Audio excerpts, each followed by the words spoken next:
ప్రేమయుద్ధం episode 13. ఆటోలో వెళ్తున్న అర్చనకి Aditya car అడ్డంగా వచ్చి ఆపడంతో ఆటో డ్రైవర్ బ్రేక్ వేస్తాడు.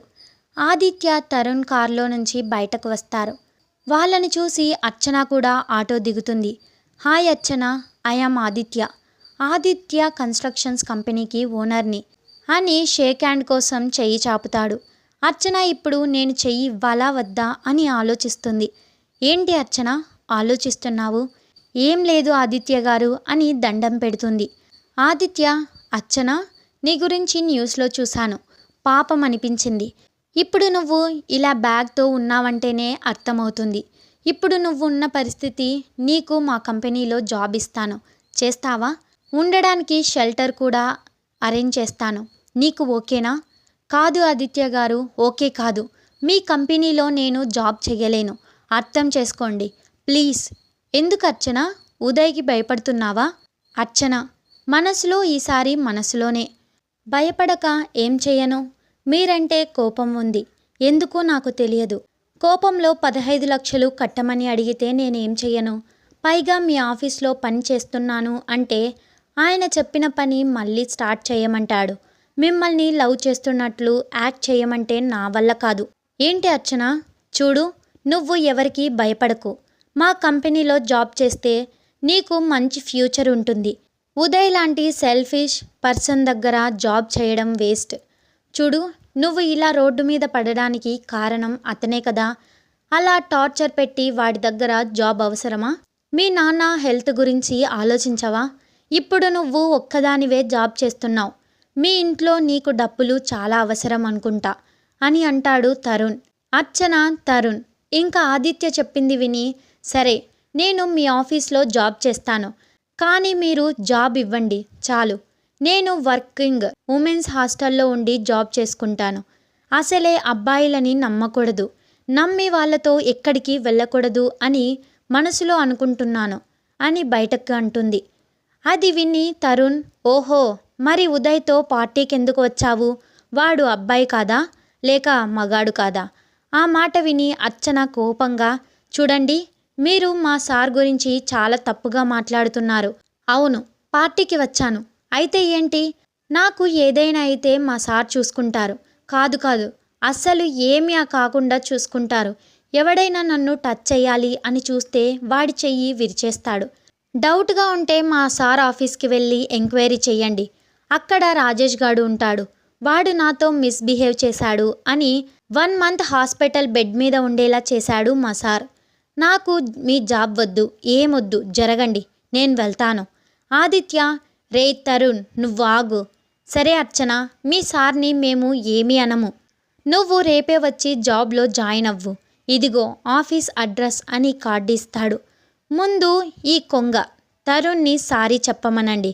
ఓ పెరిగాడు, ఇంత పొడుగు, కానీ బ్రెయిన్ మాత్రం పెరగలేదు అని అంటుంది అర్చన. హే, నన్ను కొంగ అంటావా? రేయ్ తరుణ్, ఆగు. చెప్పరా, సారీయే కదా, తను ఫీల్ అయితే నేను చూడలేను అని తరుణ్తో మెల్లగా అంటాడు ఆదిత్య. ఏంటి మీ గుసగుసలు, చెప్తారా లేదా? సారీ అని అంటాడు తరుణ్. Okay, bye. కట్ చేస్తే ఆదిత్య ఆఫీస్లో. ఏంటి ఈ వర్క్ ఇలా ఉంది? ఇలా ఇంతసేపు కూర్చొని వర్క్ చేస్తే నా నడుము నొప్పి వస్తుంది. అసలు వీళ్ళు అందరూ ఎలా చేస్తారు? ఈ వర్క్ నా వల్ల కాదు బాబోయ్ అని ఏడుస్తుంది అర్చన బేబీ. ఆదిత్య క్యాబిన్లో కెమెరాలో అర్చనని చూస్తున్న ఆదిత్య అప్పుడే తన క్యాబిన్లోకి వస్తున్న తరుణ్తో, రేయ్ తరుణ్, అర్చన ఏడుస్తుందిరా, ఏమైందో ఏంటో, తనని ఎవరైనా ఏదైనా అన్నారేమో అని అర్చనని రమ్మని చెప్పు అని అంటాడు. May I come in sir? Archana, come in Archana. ఎంతవరకు వచ్చింది మీ వర్క్? ఆఫీస్లో అందరూ మీతో బాగానే మాట్లాడుతున్నారా అని అడుగుతాడు. తను ఎందుకు ఏడుస్తుందో తెలుసుకోవాలి అని. అంతే, అర్చన ఏడుస్తూ, సార్, ఇలా సైలెంట్గా కూర్చొని వర్క్ చేయడం నా వల్ల కాదు సార్. ఈ వర్క్ నేను ఎప్పుడూ చూడలేదు, చెయ్యలేదు. ఒకే దగ్గర నేను ఎక్కువసేపు కూర్చోను, నాకు బోర్ కొడుతుంది అని ఏడుస్తుంది. ఆదిత్య చైర్లో నుండి లేచి, ఏమైంది, అలా ఏడవకు ప్లీజ్ అని అర్చనకి కొంచెం దగ్గరగా వెళ్ళాడు ఓదార్చడానికి. అర్చన కన్నీళ్లు తుడవడానికి తన చేతిని అర్చన చెంప దగ్గరకు తీసుకువెళ్తాడు. అది గమనించిన అర్చన కొంచెం వెనక్కి జరిగింది. అదే ప్లేస్లో ఉదయ్ ఉండింటే గట్టిగా హక్ చేసుకొని మరీ ఏడ్చేది. వీళ్ళ మధ్యలో ఏముందో ఇంకా వీళ్ళకే క్లారిటీ లేదు. ఆది తనని కంట్రోల్ చేసుకొని, అర్చన, నువ్వు చదివిన స్టడీకి సంబంధించిన వర్కే కదా ఇచ్చింది. ఇంతకుముందు ఉదయ్ ఆఫీస్లో వర్క్ చేశావు కదా, ఫస్ట్ టైం వర్క్ చేస్తున్నట్లు ఏడుస్తున్నావేంటి? నిన్ను చూస్తుంటే స్కూల్కి వెళ్ళను అని పిల్లలు ఏడుస్తారు కదా, అలా ఉంది. నేను ఉదయ్ సార్ ఆఫీస్లో ఇలాంటి వర్క్ చేయలేదు అంటుంది అర్చన. తరుణ్ షాక్ అయ్యి, మరి నువ్వేం చేశావు చెప్తాను అని ఆదిత్య టేబుల్కి ఎదురుగ్గా చైర్లో కూర్చొని, మార్నింగ్ 10కి ఆఫీస్కి వెళ్తాను. ఉదయ్ సార్కి గుడ్ మార్నింగ్ చెప్పి, సార్ షెడ్యూల్ అంతా చెప్పేసి, మీటింగ్ ఉంటే సార్తో ఉంటాను. ఈరోజు మీటింగ్స్ లేకపోతే క్యాంటీన్కి వెళ్ళి కాఫీ తాగి నా క్యాబిన్లో కూర్చొని ఫోన్లో గేమ్స్ ఆడుకొని మళ్ళీ సార్ దగ్గరికి వెళ్ళి గుడ్ ఆఫ్టర్నూన్ చెప్పేసి లంచ్ చేసేసి, సార్ ఏదైనా వర్క్ ఇస్తే అందులో సగం వర్క్ చేసి మిగతాది అర్థం కావట్లేదు అని చెప్తే సారే వర్క్ కంప్లీట్ చేసుకుంటారు. నేను కాసేపు ఆఫీస్లో నా కొలీగ్స్తో మాట్లాడి ఈవినింగ్ 4కి క్యాంటీన్కి వెళ్ళి సమోసా తిని టీ తాగేసి వెళ్ళి ఉదయ్ సార్ క్యాబిన్లో చైర్లో కూర్చొని నెక్స్ట్ డే సార్ ఎక్కడికి వెళ్తారు, ఏ కంపెనీ వాళ్ళతో మీటింగ్ ఉంది అని లిస్ట్ తయారు చేసి హాఫ్ అన్ అవర్లో కంప్లీట్ చేసి సార్కి మెయిల్ పెట్టేసి 5:30 కల్లా బస్ స్టాప్కి వెళ్ళిపోయి బస్ ఎక్కి ఇంటికి వెళ్తాను.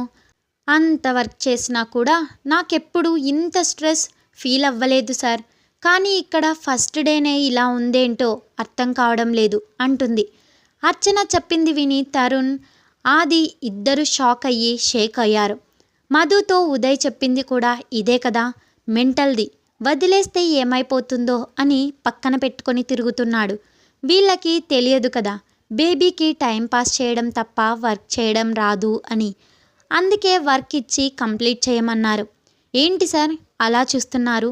మీరు కూడా నేను చేసే వర్క్ చెప్పిన తర్వాత నన్ను చూసి పాపం అనిపిస్తుంది కదా. ఏం చెయ్యను సార్, మా ఫ్యామిలీ కోసం ఉదయ్ సార్ టార్చర్ని భరిస్తున్నాను అని అంటుంది. టార్చరా?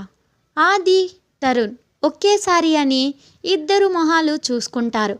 మన హీరోయిన్ అంతేనండి, చిన్న పని కూడా తన దృష్టిలో పెద్దదిగానే అనిపిస్తుంది. తనకు రాని పని, నచ్చని పని ఎవరైనా చెప్పినా చెయ్యమన్నా వాళ్ళు తనని టార్చర్ చేస్తున్నారు అని ఫిక్స్ అయిపోతుంది. అలాగే ఉదయ్ ఇచ్చే వర్క్ కూడా టార్చర్ అనుకుంటుంది. చిన్నప్పటి నుండి వాళ్ళ పిన్ని అస్సలు బయటకి పంపించకుండా జైల్లో బంధించినట్లు ఇల్లు స్కూల్, ఇల్లు కాలేజీ, ఇంట్లో పనులు ఇవేవి తప్ప ఇంకేమీ తెలియకుండా పెంచింది. ఫ్రెండ్స్ లేరు, సో తన బిహేవియర్ అలాగే ఉంటుంది. చిన్నపిల్లలాగా బిహేవ్ చేస్తుంది. మనసులో ఏముంటే అదే చెప్తుంది. అలాంటి మన అర్చనకి యూఏ ఇండస్ట్రీస్ లాంటి పెద్ద కంపెనీలో జాబ్ ఎలా వచ్చింది అనుకుంటున్నారా? ఆ విషయం మన ఉదయ్ బాబు వచ్చాక తెలుస్తుంది. Wait for the next episode. Subscribe to our channel. Thanks for watching.